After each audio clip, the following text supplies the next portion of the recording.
સુરતમાં પાલના જૈન વેપારીને ઘરમાં જૈન મંદિર બનાવવાનું હોવાનું કહી ઘરે બોલાવ્યો હતો. બાદમાં મહિલાએ રૂમમાં કપડાં ઉતાર્યા તે સમયે જ બહારથી 3 લોકો આવ્યા હતા, જેથી ફસાયેલ વેપારી પાસેથી 17 લાખ રૂપિયાનો તોડ કરાયો હતો. સમગ્ર મામલે વેપારીએ પોલીસમાં ફરિયાદ આપી હતી, જેથી હની ટ્રેપમાં ફસાવનારા 4ને નવસારી નજીકના એરુ ગામના કૈવલ ફાર્મ હાઉસમાંથી ઝડપી લેવામાં આવ્યા હતા. આ કેસની વિગત એવી છે કે 38 વર્ષીય જૈન વેપારી નવયુગ કોલેજ સામે રાંદેર રોડ પર રહે છે. પાલના વેસ્ટર્ન અરેનામાં તેમની જૈન ઉપકરણની દુકાન છે. તેઓ ધાર્મિક ક્રિયા માટેનો સામાન વેચે છે.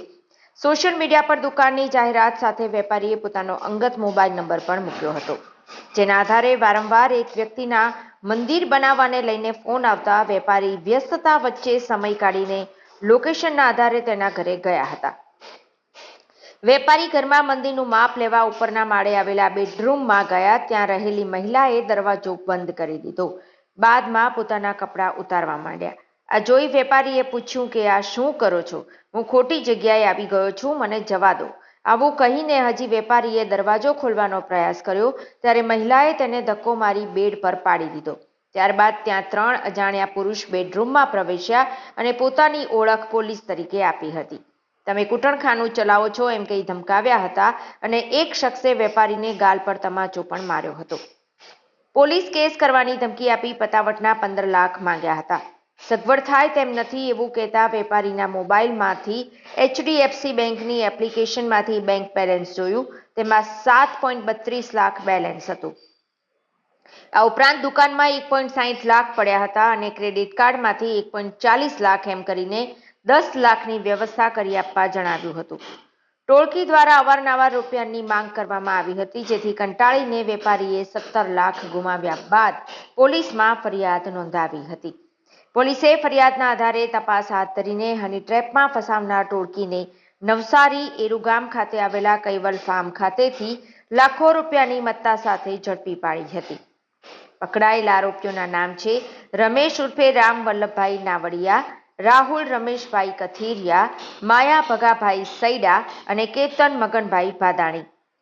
આરોપીઓ પાસેથી 5.69 લાખ રોકડા, 7 મોબાઈલ ફોન જેની કિંમત છે અંદાજે 49,000 અને આરોપી રામ ઉર્ફે રામ નાવડિયાના કબજામાંથી મળેલ ડુપ્લિકેટ પોલીસ સબ ઇન્સ્પેક્ટરનું આઈ કાર્ડ, આરોપી માયા સૈડાના કબજામાંથી ટાઈમ્સ વોચ પ્રેસનું આઈ કાર્ડ, સ્વિફ્ટ કાર્ડ જેની કિંમત છે 5 લાખ અને વિઝા કાર્ડ સહિતની કુલ 11.18 લાખની મત્તાનો મુદ્દામાલ કબજે કરાયો છે. છેલ્લા ઘણા સમયથી સુરત શહેરમાં દેહ વિક્રયનો ધંધો કરતી મહિલાઓના મેળાપીપણામાં એક ગેંગ સક્રિય હતી, જેની શોધખોળ ચાલુ હતી. ગત તારીખ 29/3/24ના રોજ જહાંગીરપુરા પોલીસ સ્ટેશનમાં એક ગુનો દાખલ કરવામાં આવે છે, જેમાં ફરિયાદી પોતે જૈન મંદિર બનાવવાનું કામ કરતો હોય એને પોતાના ફ્લેટમાં બોલાવી અને બેડરૂમમાં મંદિરનું માપ લેવાના બહાને અંદર બોલાવી જે મહિલા છે એ નગ્ન થઈ અને જે આરોપી આવેલ છે એના તોડ કરવાના બહાને જે ફરિયાદી છે અંદર ઘૂસતા 4 ઈસમો અંદર ઘૂસી જાય છે. એમાં એક પોલીસના સ્વાંગમાં, એક પત્રકારના સ્વાંગમાં રૂપિયા 17 લાખની માંગણી કરી અને બળજબરીપૂર્વક 17 લાખ રૂપિયા કઢાવી અને આરોપીઓ નાસી જાય છે. જે ગુનાની માહિતી ક્રાઇમબ્રાન્ચને મળતા ક્રાઇમબ્રાન્ચ પણ એની વોચમાં હતી. જે મુજબ નવસારીના કેવલ ફાર્મમાંથી આ 4 આરોપીઓને પકડી પાડવામાં આવેલ છે, જેમાં રમેશ, રાહુલ, માયા અને કેતન આ 4 આરોપી પકડી પાડવામાં આવેલ છે. જેમાં રમેશ નામનો આરોપી છે પોલીસનું કાર્ડ રાખી અને ફરિયાદીને ધમકાવી અને પૈસા પડાવવાની એમઓ એની છે. માયા સૈડા નામનો આરોપી જે છે એ પત્રકારનું કાર્ડ રાખે છે અને બીજા 2 આરોપી એના સપોર્ટમાં હોય છે. અને એક જે મહિલા મુખ્ય સૂત્રધાર છે એ વોન્ટેડ છે. એને પકડવા માટેના ક્રાઇમ બ્રાન્ચના પ્રયત્નો ચાલુ છે.